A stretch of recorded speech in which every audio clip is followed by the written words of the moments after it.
Alright, scent nerds, how's it going? Welcome back to another episode of Making Sense Make Sense, the podcast that's all about demystifying the complex world of fragrance in a way that is fun, accessible, and beautifully BS free. I am Thomas Dunkley, and I am your host. Consider me your courier of scented wisdom. I'm here to deliver fascinating chats about scent straight to your front door. In fact, I go one step further and I deliver straight into your ears, which sounds creepy, but isn't. It's very thoughtful, actually. So do make sure there is someone in, ready to receive the package of olfactory delight, because your 1 hour delivery slot is now, and it cannot be rescheduled. In today's episode, I chat to Lucy Sun, a fragrance content creator who is all about creating community through scent. Lucy created the popular Nosevember series, which is a month's worth of daily fragrance prompts for people to interpret in any way they wish, and they post those interpretations online on their social media accounts. It's a very cool idea that allows for people to talk about scent in a way that is meaningful to them, and I'm all for it. Lucy and I talk about how they got into fragrance after losing their sense of smell, as well as touching on the link between queer history and scent. It is fascinating. But before we get into the interview, I thought I'd take this opportunity to participate in Nosevember for a moment. The prompt for today is flavour.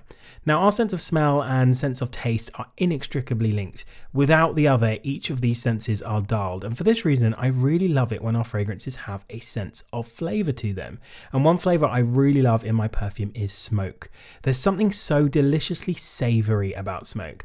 Take Comme des Garçons Black, for example, a big smoky leather that has a stark contrast of sweet and savoury with a distinct saltiness like black licorice without the anise.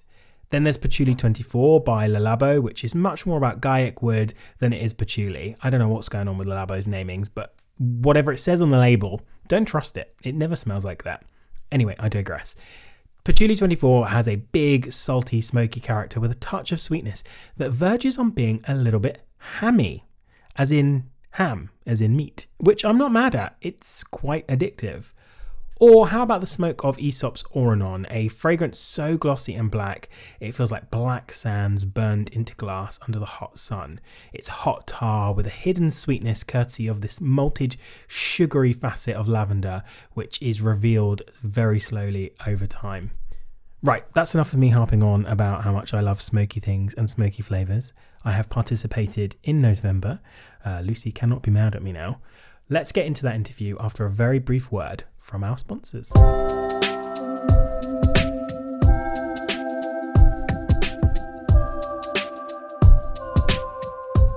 This episode of Making Sense Make Sense is sponsored by Carium.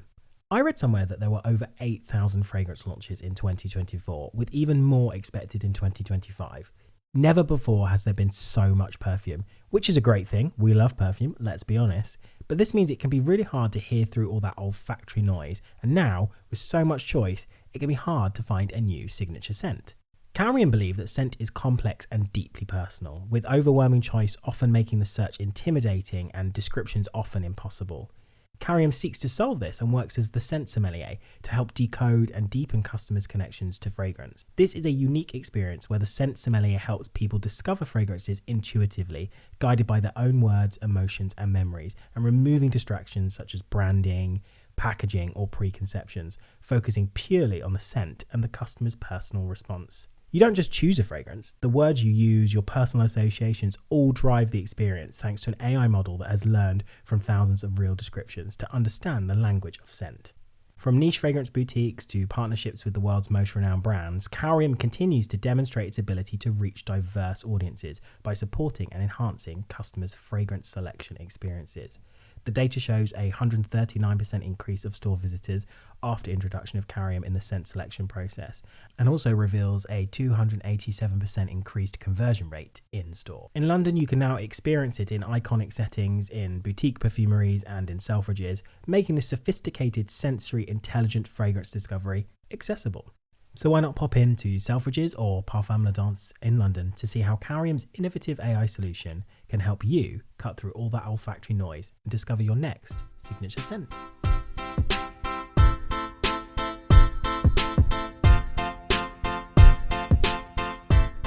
Lucy, thanks so much for joining me on Making Sense Make Sense. I've been following you and your work for quite some time, And I love what you do on socials. It's so unique and so interesting. You really build community for people and you make fragrance really, really accessible, which is what I'm all about. So I'm super happy to have you on the podcast and to chat to you all about everything you do. Well, thank you so much. And thanks for having me.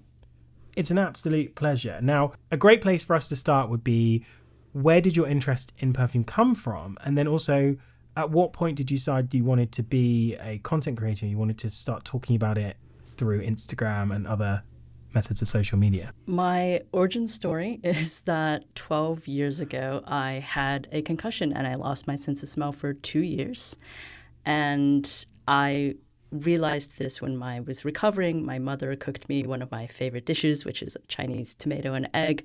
I couldn't taste it at all. I really didn't know before that just how important your sense of smell is to enjoying everyday life. And so I was super, super lucky to get my sense of smell back. And ever since then, I've really not wanted to take it for granted.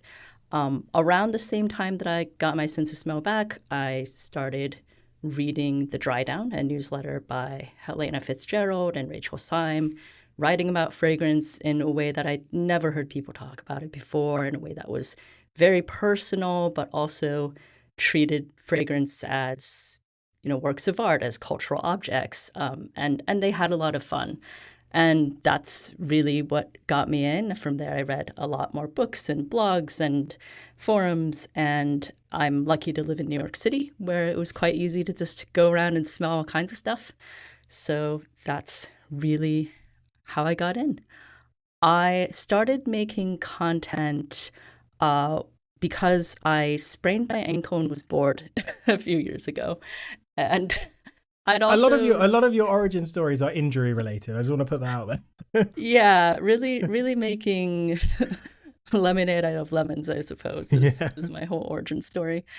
But yeah, by the time that I started, I already saw creators like Invisible Stories, Tracy Wan, and Nearly Nose Blind, Elsie James. And so seeing them out there, I knew that there was an appetite to talk about fragrance in a deeper way. And I thought, I can do this too. So, yeah. I'd love to hear your experience with losing your sense of smell, because it sounds like that made you really appreciate your sense of smell and see how important it was. And I think people really underestimate how debilitating losing your sense of smell can be and how it can impact your mental health. Did you feel that you really were experiencing the world very differently when you couldn't smell?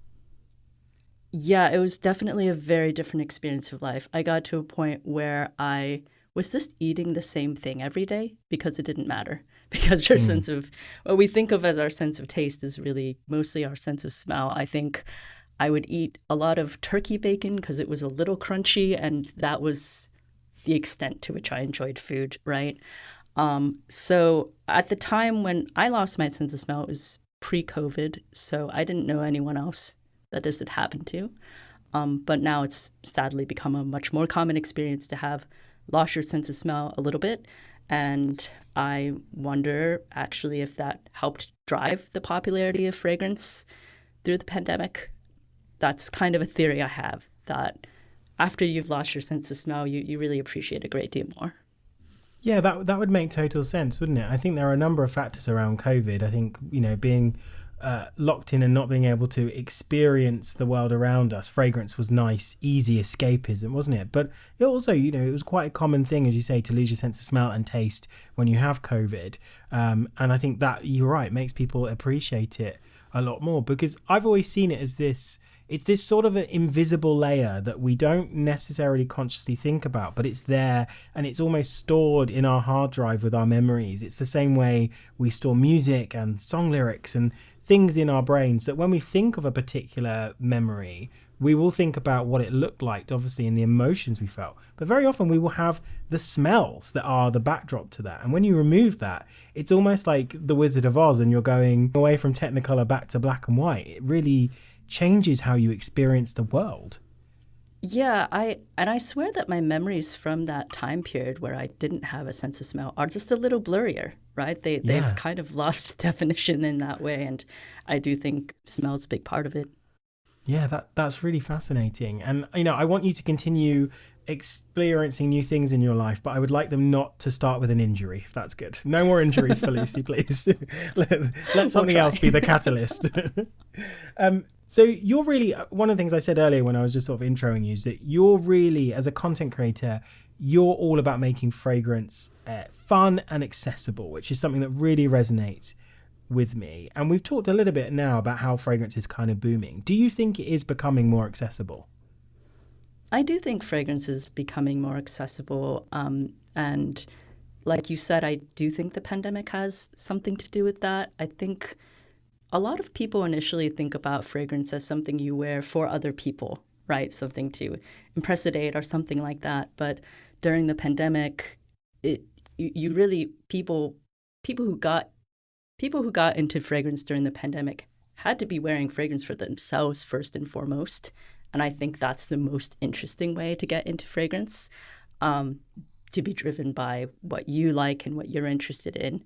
And so hearing a lot of personal experiences on social media and people talking about fragrance that way can be a really interesting way to get in.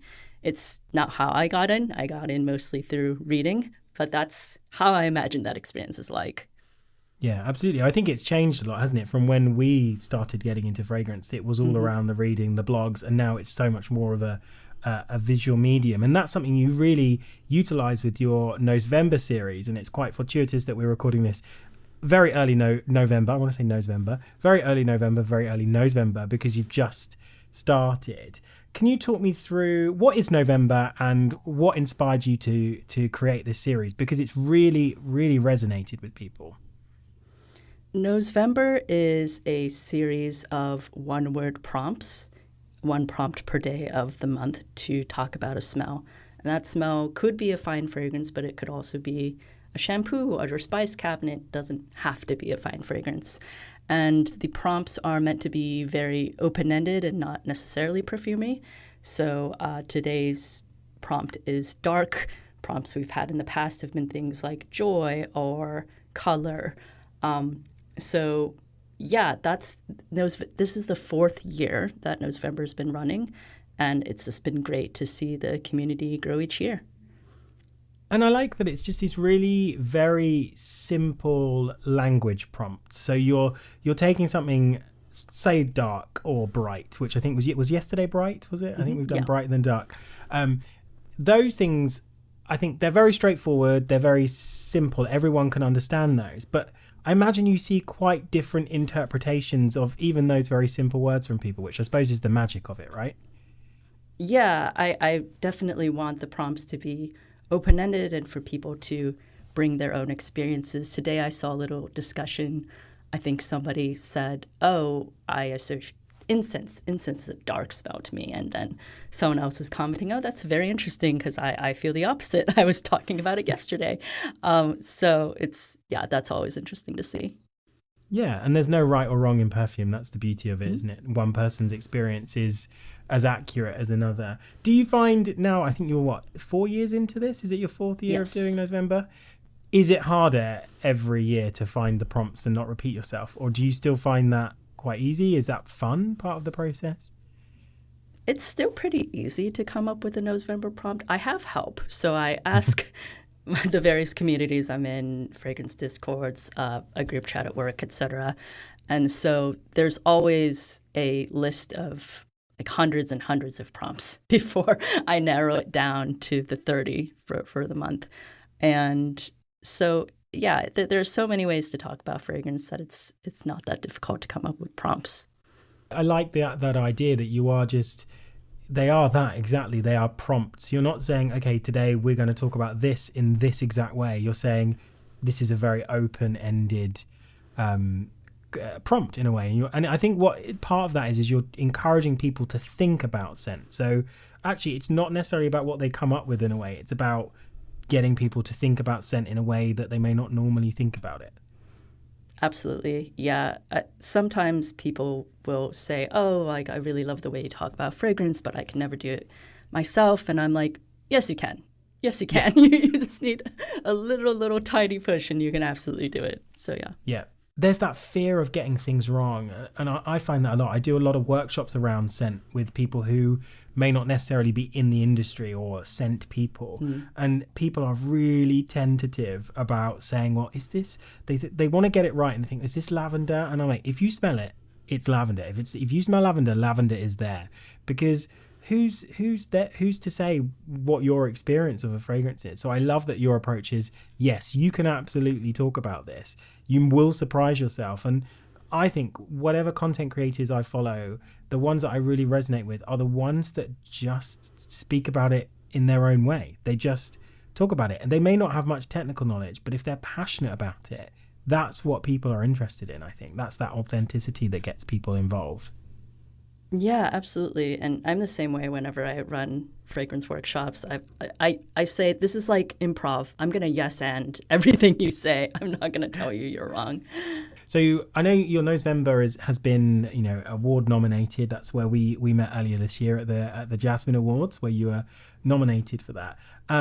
For November 2024 was really, really popular. Do you want to talk to me a bit about why that particular month, year 2024, that November resonated with people? When I set out planning November 2024, I did have the US election in mind. And I thought about, well, what are we going to need emotionally if there's an outcome that I personally don't like?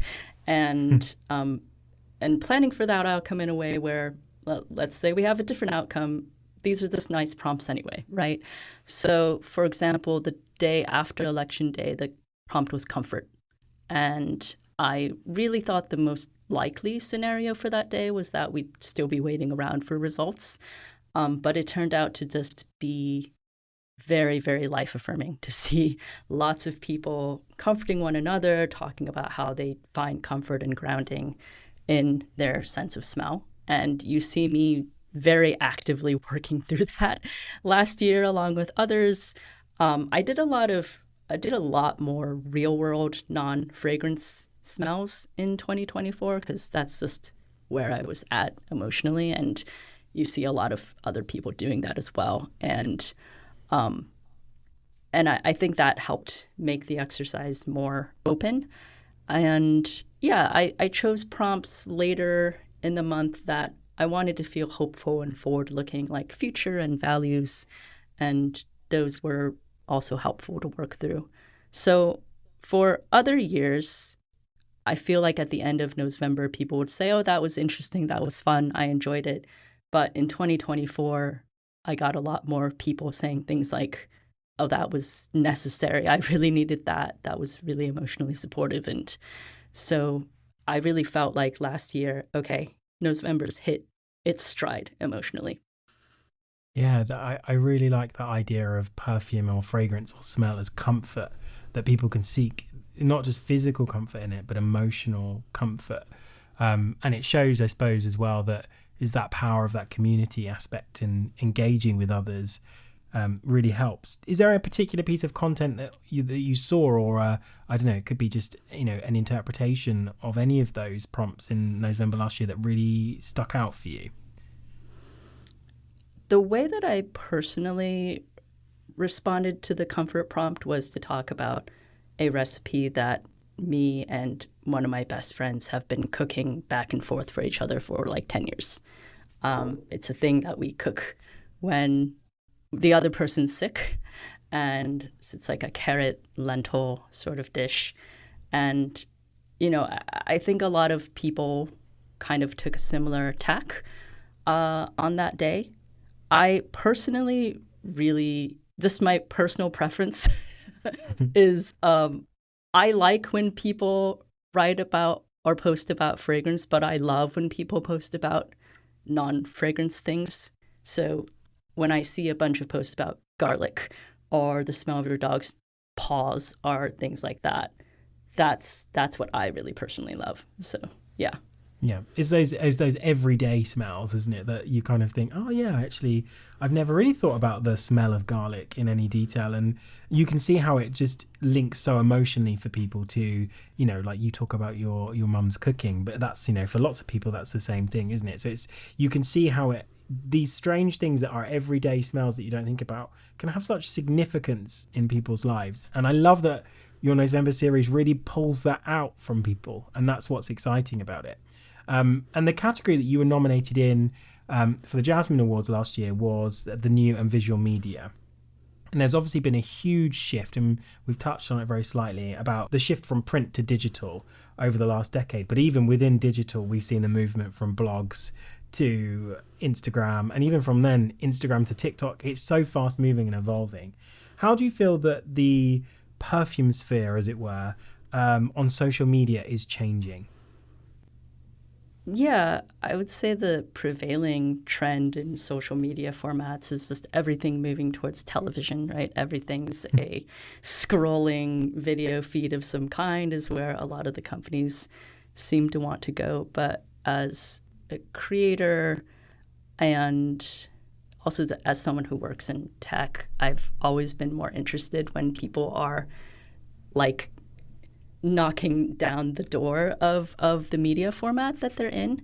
So November's really huge among people who are desperately trying to use Instagram like a microblogging platform, like writing really, really long essays in Instagram captions or doing that in Instagram stories, even though Instagram's just done nothing to make that a pleasant experience at all.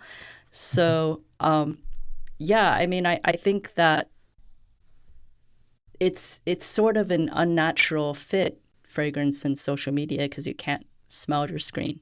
And so I see a lot of creators and November participants just stretching the format and doing whatever they can.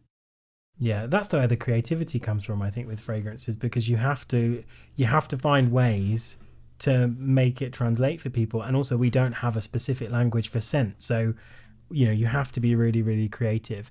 And it's quite interesting, isn't it, with, like you say, about sort of pushing the boundaries of the format in a way, because with any social media platform, I think the creators of those platforms have a very rigid idea of what that looks like, but actually they're driven by how the users want to use it. And it's funny to see how people do push it in strange ways that then I suppose impact how that technology is used and what kind of functions it can have.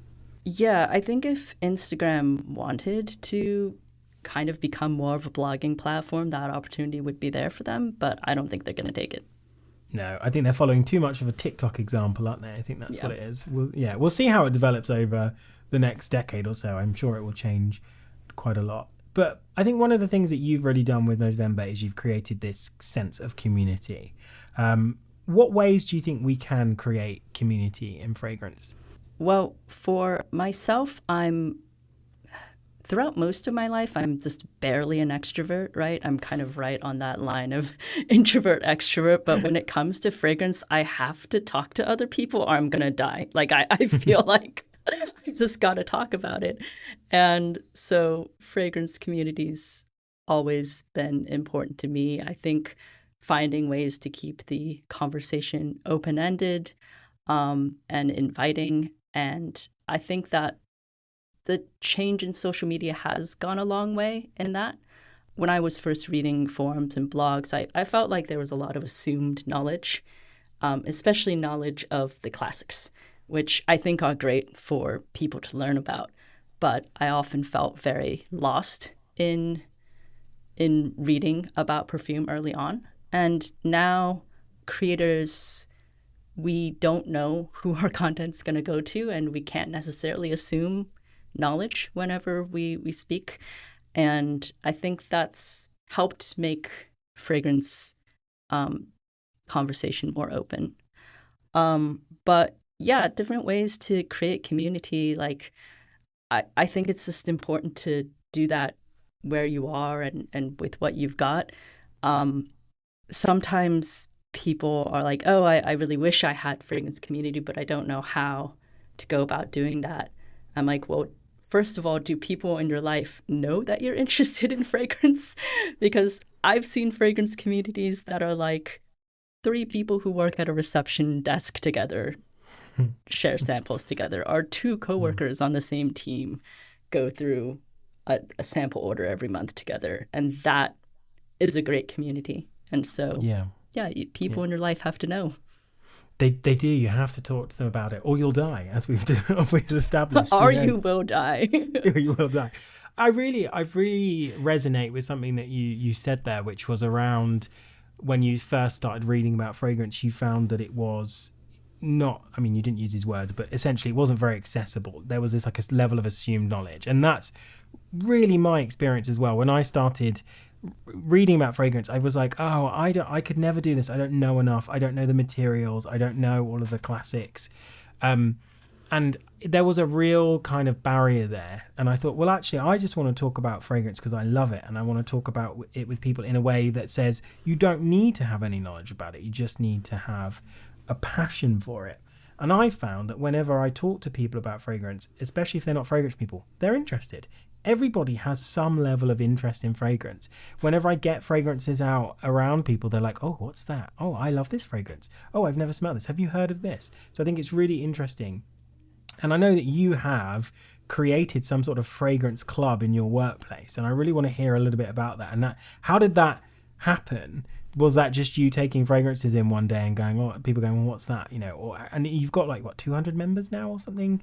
Quite big, yeah. I think so. Yeah, you seem to have this habit as an introvert of doing extroverted things like creating a November series and an entire fragrance club at work. I just want to know, how did that happen, and what's that all about? Tell me more. Yeah, so I work in technology, which is not necessarily a group of people who you would think would be super interested in fragrance, but there is.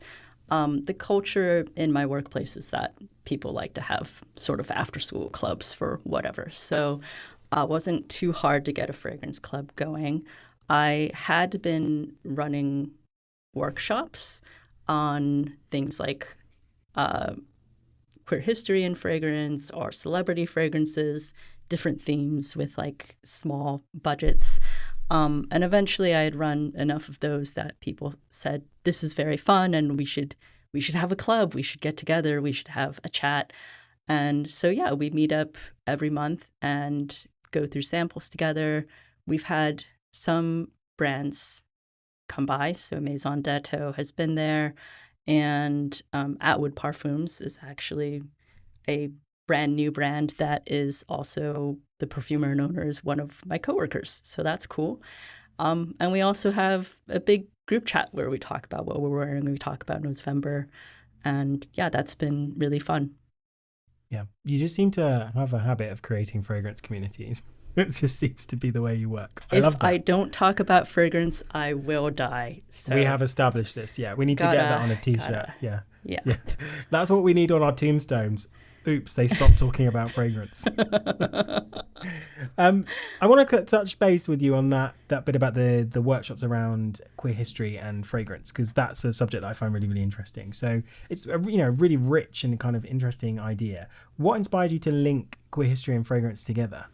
There are fragrances like CK1 or Jean-Paul Gaultier Le Male or let's say Bandit and Fracas, right, that have elements of queer history to them. Of course, these fragrances belong to everybody. Everyone can wear them. But I felt that there were enough of those that you could fill an hour talking about it. And I feel like queer voices and queer stories are not the main conversation that people are having about fragrance. And so creating spaces where we could talk about that was what I wanted to do. I mean, I'd love to hear a little bit more about that and what your favorite sort of piece of queer fragrant history is, because I think you're right. It's not something we talk about. And there are lots of queer creators in fragrance because it's an art form, and there's lots of queer creators in all forms of art form. So do you have a favorite piece of fragrant or olfactory queer history that you like to talk about with people? Yeah, I think for me it's Mugler Alien. Mugler is something I'm personally not bold enough to wear or pull off on a daily basis. I know you do, but it's something I love talking about from an artistic standpoint. I think Mugler is a designer who just clearly loves woman in a very queer way. I think, for example, one of the names of an alien flanker is alien goddess. And just this image of women as alien goddesses from outer space, from another planet, is just a perspective that you see throughout Mugler's couture work and his fragrances as well. And Mugler Alien is reminiscent, I think, of those fembot looks that, Zendaya's worn most recently on the red carpet, I think. Or, the Birth of Venus sort of looks that he's done as well.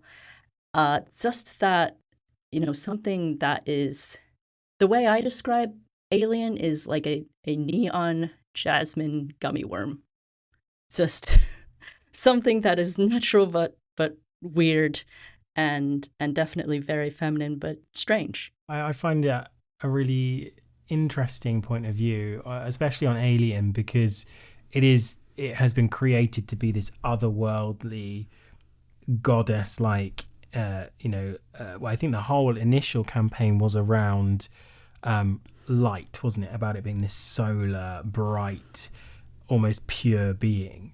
And that's something Mugler has always done. If you look at Angel, the tagline for Angel has always been "Beware of angels." It's a woman seen through her power and not through her sexuality, and that's the way he would dress women. Is he would dress women in a way that was, turning them into something otherworldly, sharp, angular, goddess-like, strange, but always powerful.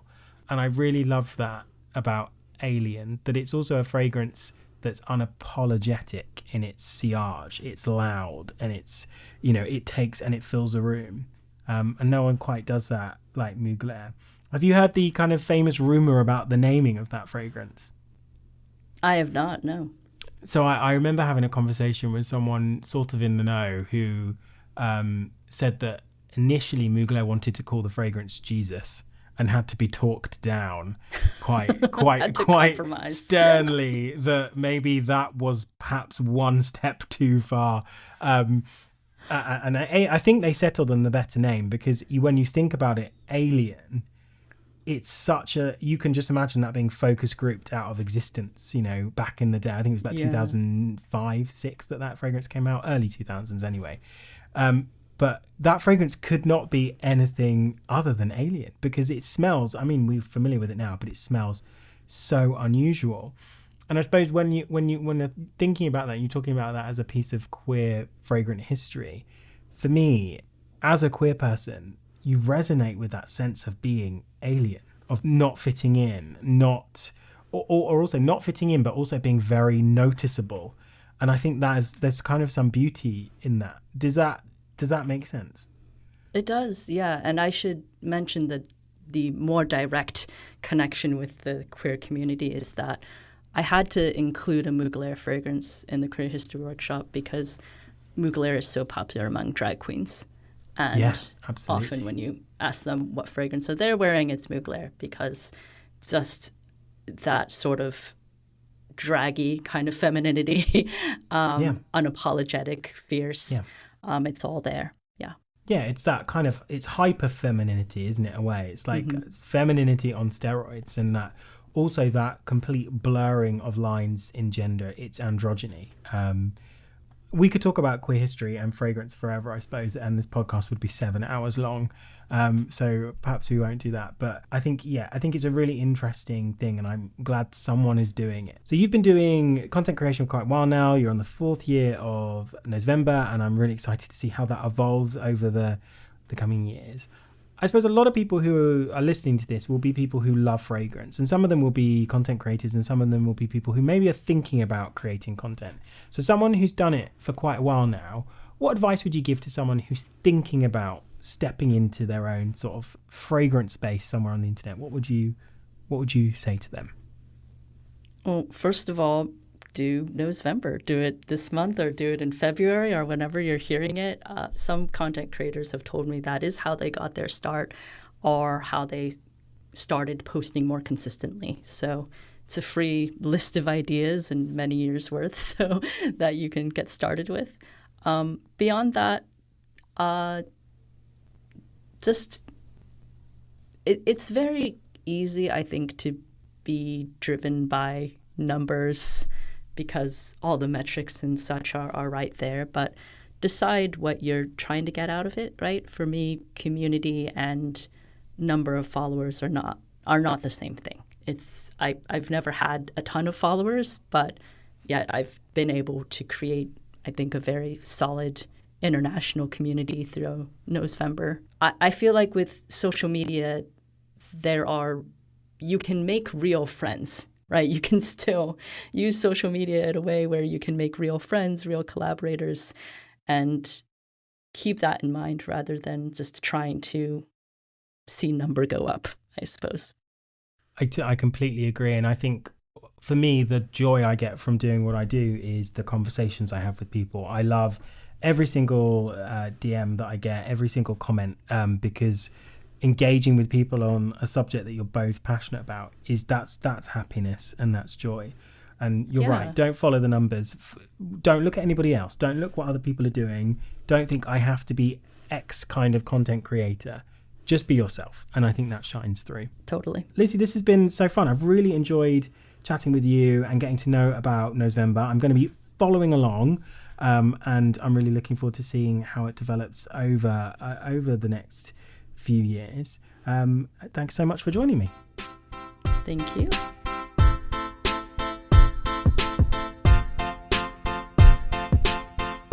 What has really stuck with me after that interview is how so much of our enjoyment of fragrance comes from sharing that enjoyment with others. The only thing better than smelling perfume is talking about it. And as we have established, we must talk about fragrance or we will die. There's science behind that. It will literally happen. We'll cover that next week. We'll go into a deep dive, but it's true. We must talk about fragrance or we're going to die, guys. I'm joking. I've always said that perfume people are the best people, and we're very lucky to be part of a wonderful community of humans that enjoy scent as much as we do. That right there is joy. If you want to find out more about Lucy and November, you can follow them on Instagram at smell.the.artwork. I'll put those details in the show notes for you. That's it for this week. I will be back next week with another exciting new episode, so do tune in for that. A massive thank you to Carium, our sponsor for this episode. I am all about making fragrance and fragrance discovery more accessible, and Carium's innovative AI solution, the Scent Sommelier, offers an entirely new way to explore fragrance by translating scent into language. And you can find out more at www.carium.com. That's KAORIUM.com. As usual, I will hand over to our guests to tell us the fragrance they have an emotional connection with. After all, fragrance is an emotional art form. If you want to follow me on Instagram, you can at Making Sense Make Sense. But for now, over to Lucy. I shall see you next week.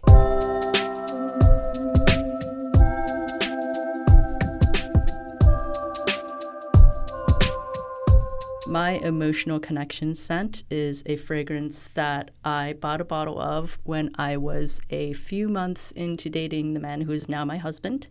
And I bought that fragrance because at the time I had a feeling like this might be the last time I'm falling in love, or the last time for a while anyway. And I wanted to get a fragrance that captured that head over heels feeling. And that fragrance is Mendittorosa Le Mat. It is a big, boozy rose, patchouli, nutmeg, just a very big and heady fragrance. And I love wearing it every once in a while and just being reminded of that time in life, especially since my husband and I have been together for many, many years now. And the love has changed and mellowed out. And it's nice to just go back to that time.